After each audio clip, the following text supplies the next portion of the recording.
Salut les fêlés, j'espère que vous allez bien. On se retrouve aujourd'hui pour une nouvelle vidéo, présentation de la collecte de ces billes. Et aujourd'hui, on va s'intéresser à une muscle car américaine.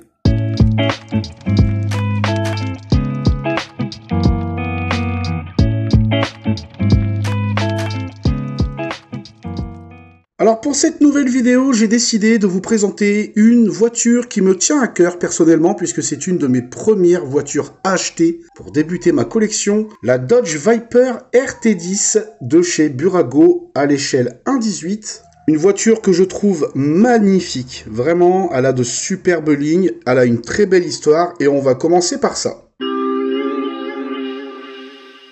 Donc la Dodge Viper est une voiture de sport de type muscle car créée à la base et à l'initiative de Bob Lutz pour donner au groupe Chrysler une image à la marque. Pour apporter une certaine légitimité et une histoire automobile, le groupe fera appel à Carroll Shelby pour la faire apprécier aux yeux du public. L'objectif de la création de cette voiture, tout simplement une voiture puissante avec un moteur V10. La RT10 a été produite de 1992 à 1995.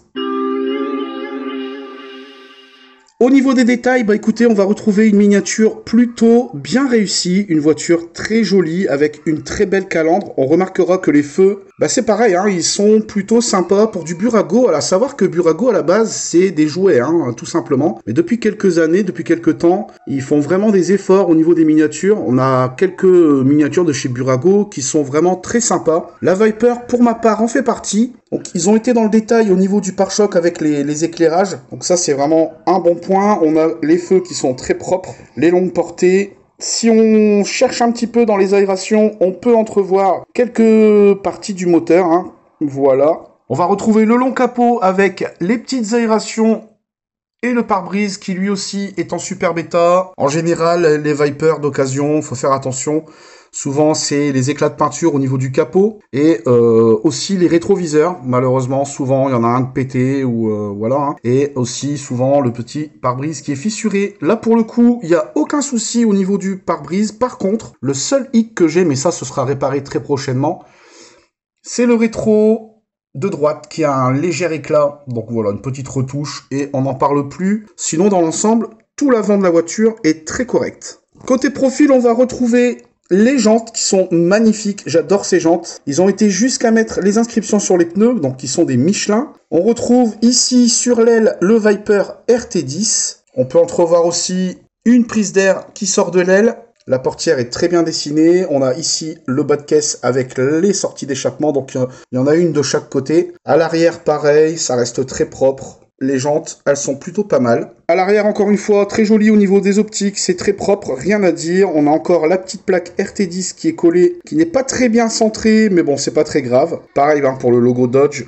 le logo Viper, pardon, qui est, je pense, pas très au milieu. Bon, après, faut vraiment y regarder. On aura le Dodge inscrit sur le pare-choc arrière à gauche et le Viper RT10 inscrit à droite, c'est très léger. Ça, c'est la peinture qui fait. Mais sinon, dans l'ensemble, c'est niveau carrosserie, c'est pas mal du tout. On remarquera aussi, la petite lumière ici à ce niveau-là.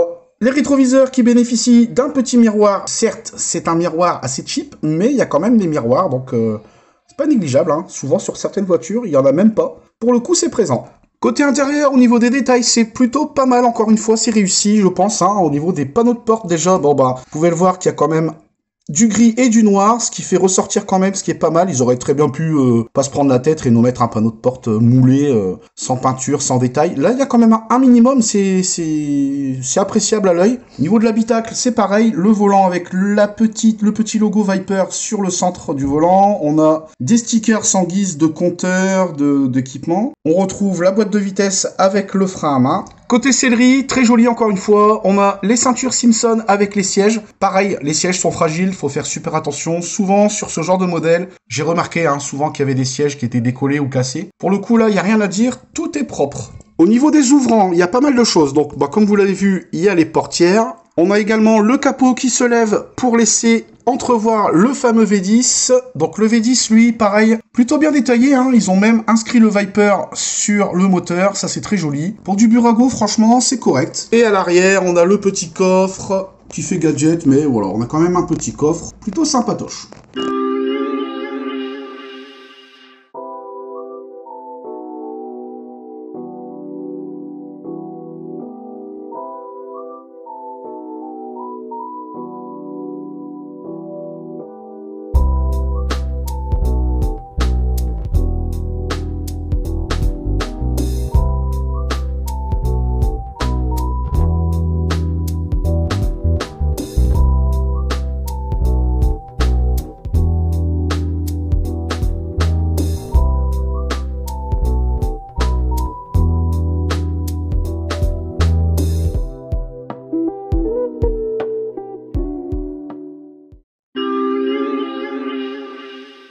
Côté apparition, bah, c'est une voiture qu'on retrouve dans énormément de jeux vidéo, donc je vous en donne quelques-uns. Il y a par exemple Juiced, Gran Turismo, Need for Speed, Forza, Assetto Corsa, etc., etc. La voiture apparaît également dans une série. Voilà, la fameuse série Viper. Je vous passe un petit extrait.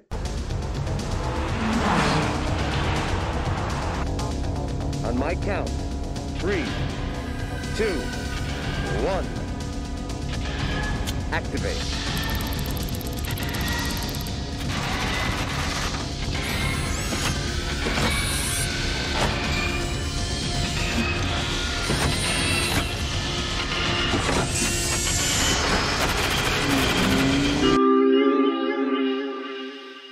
Alors, au niveau des notes, déjà pour l'état. Pour l'état, je lui donne un 9,5 sur 10, tout simplement parce que j'ai le fameux rétro qui est un petit peu éborgné, mais bon, ça sera réparable et réparé très prochainement. Au niveau des détails, je lui donne un 8,5 sur 10 parce que franchement, Burago, pour le coup, sur ce modèle, ils ont fait quelque chose de très correct. La voiture est vraiment bien terminée, le moule est pas mal du tout. Au niveau des jantes, c'est parfait, les détails sur les pneus, les optiques, tout est propre, rien à dire de ce côté-là. Pour le prix à l'époque, neuf, il fallait compter entre 40 et 60 euros selon le revendeur. Et pour l'occasion, moi je l'ai touché aux alentours de 15 euros. Donc vous le trouvez généralement entre 10 et 30 euros.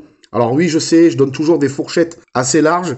C'est parce que, bah, selon l'état, selon ce que les gens veulent en tirer, hein, les prix peuvent vite grimper. Je verrai prochainement pour avoir une Viper avec le toit cette fois-ci. C'est un de mes prochains achats, mais en tout cas, celle-ci, franchement, je la trouve magnifique. Pour ma part, cette voiture, je l'ai eue pour une quinzaine d'euros, comme je vous l'avais dit, sur Vinted. Donc sur Vinted, hein, on peut trouver des fois de bonnes affaires, la preuve en est. Voilà les amis, c'est la fin de cette vidéo. J'espère qu'elle vous a plu. Si c'est le cas, n'hésitez pas à me laisser le petit like comme d'habitude, à me laisser un petit commentaire pour me dire ce que vous en pensez, à vous abonner si le contenu vous plaît également. On se retrouve très bientôt pour une prochaine vidéo. C'était Sebi. Ciao ciao les filles, bye bye. Ciao ciao.